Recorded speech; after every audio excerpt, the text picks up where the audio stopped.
रीवा से अनिल शर्मा। रीवा, बाइक से कीचड़ उछलने पर छात्रा की आपत्ति, बदमाशों को कुछ इस कदर नागवार गुजरी की सामूहिक दुष्कर्म कर इसका बदला लिया। रीवा के अत्रेला थाना क्षेत्र में हुए इस मामले की पीड़िता ने एफआईआर दर्ज कराई। कुछ दिन पूर्व शिक्षण संस्थान से घर लौटते समय बाइक सवार दो बदमाशों ने उस पर जानबूझकर कीचड़ उछाला। कपड़े खराब होने पर उसने जमकर खरी खोटी सुनाई। इसका बदला लेने के लिए आरोपियों ने रविवार को उसे बाजार से अगवा कर वारदात को अंजाम दिया। पुलिस ने मामले में केस दर्ज कर दर्जन भर संदिग्धों से पूछताछ की। पीड़िता ने आरोपी किशन कोल और संतलाल कोल की पहचान कर ली। पुलिस ने सोमवार को दोनों आरोपियों को गिरफ्तार कर लिया। रीवा शहर में अपराधों एवं चोरियों और बलात्कार पर अंकुश लगाने में नाकाम रीवा पुलिस जिले में अपराधियों के अंदर पुलिस का डर नहीं बचा है। रीवा के शहर थाना अंतर्गत आने वाले गांव में तो अपराधों का ग्राफ लगातार ही बढ़ता जा रहा है, चाहे चाकूबाजी की घटनाएं हो या चोरी की, चाहे बलात्कार की। रीवा जिले में अपराधियों के अंदर पुलिस का डर नहीं बचा है और शहर के अंतर्गत आने वाले गांव में तो अपराधों का ग्राफ लगातार ही बढ़ता जा रहा है, चाहे चाकूबाजी की घटनाएं हो या चोरी की या फिर बलात्कार की। यहां तक कि अब अपहरण कर मारपीट और अपहरण कर बलात्कार की घटनाएं भी दिन दहाड़े शहर और गांव में होना आम बात हो गई है। और यही कारण है कि रीवा से लेंगे गांव अत्रेला की घटना, दिल दहलाने वाली घटना रीवा के अत्रेला गांव की, जहां युवती अपने मोबाइल की रिपेयरिंग कराने जा रही युवती से दुष्कर्म, मुंह दबाकर झाड़ियों में ले गए आरोपी, बारी बारी से की हैवानियत। रीवा जिले में आने वाले अत्रेला थाना क्षेत्र में एक कॉलेज छात्रा मोबाइल रिपेयरिंग कराने के लिए जा रही थी। दो आरोपियों ने उसके साथ दुष्कर्म की वारदात को अंजाम दिया है। आपको बता दें कि घटना दो आरोपी बाल पकड़कर घसीटते हुए उसे झाड़ियों की तरफ ले गए और बारी बारी से जबरन उसके साथ दुष्कर्म किया।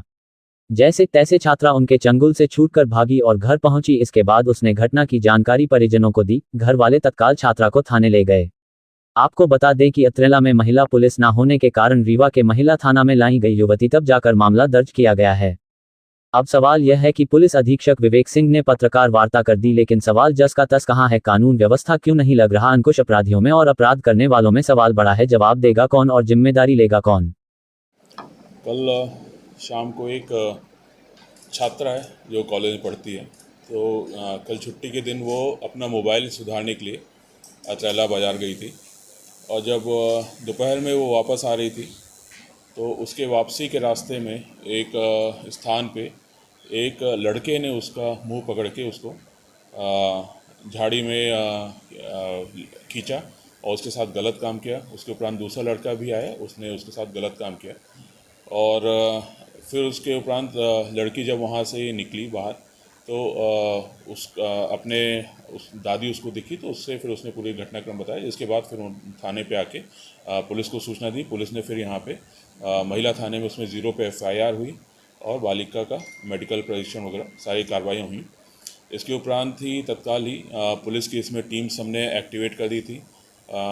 जो पीड़िता है उसका हमने डिटेल्ड कथन लिया, उससे पूरी पूछताछ की, पूरा एक उसका निकाला डिटेल्स। तो उसके बाद फिर हमको कुछ ऐसे क्लूज़ मिले जिसको हमने जो हमारी टीम वहाँ पे थी उनको दिए गए और जिसके आधार पे वो पूरी रात भर उन्होंने वर्क किया और इसके बाद उन्होंने करीब हमने 7-8 संदेहियों को राउंड अप किया और जिसके उपरांत पूछताछ के बाद हमें 2 संदेही मिले जिन्होंने घटनाक्रम को करना कबूला है और उनको अब अभिरक्षा में लिया गया है। उनसे और पूछताछ की जा रही है, उनको फिर गिरफ्तारी करके अग्नि विवेचना इसमें की जाएगी।